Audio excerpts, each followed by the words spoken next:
చూపించండి వాష్రూమ్స్ అవి. పిల్లలు చాలా కంప్లైంట్స్ చేస్తున్నారు కింద.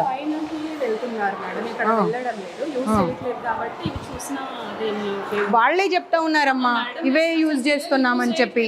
అకాడమిక్స్ అసలు 4 రోజులు హాలిడేస్ ఇవ్వకపోతే ఎట్లా? ఇప్పుడు మీరు వైస్ ప్రిన్సిపల్ కదా, మీరు ప్రిన్సిపల్, సారీ మీరు ప్రిన్సిపల్. ఇప్పుడు ఎగ్జామ్స్ అయిపోయాయి, ఎగ్జామ్స్ అయిపోయిన తర్వాత ఒక 1 వీక్ అన్న వాళ్ళకి హాలిడేస్ ఇవ్వాలా వద్దా?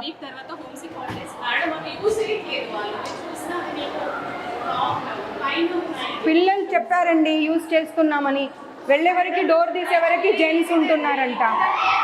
చూడండి పిల్లలు కూడా అరుస్తున్నారు, అందుకే హ్యాపీనెస్తో నేను వచ్చానని. అమ్మ ఈమె స్టూడెంటే కదా, అసలు యూజే చేయట్లేదు అంటున్నారు, పిల్లలు బయటకు వస్తూనే ఉన్నారు అందులో నుండి. ఏం మాట్లాడతారు అసలు మీరు? అమ్మ ఏం చెప్తావమ్మా, పిల్లలు బయటకు వస్తున్నారు నీ ఎదురుగాని.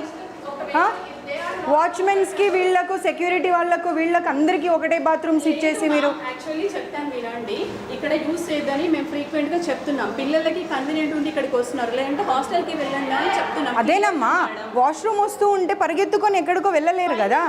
పైన క్లాస్ ఒక్కసారి మీరు ఈ బ్రాంచ్కి మార్చే ముందు అవన్నీ మెజర్స్ తీసుకున్న తర్వాత మీరు మార్చాలి.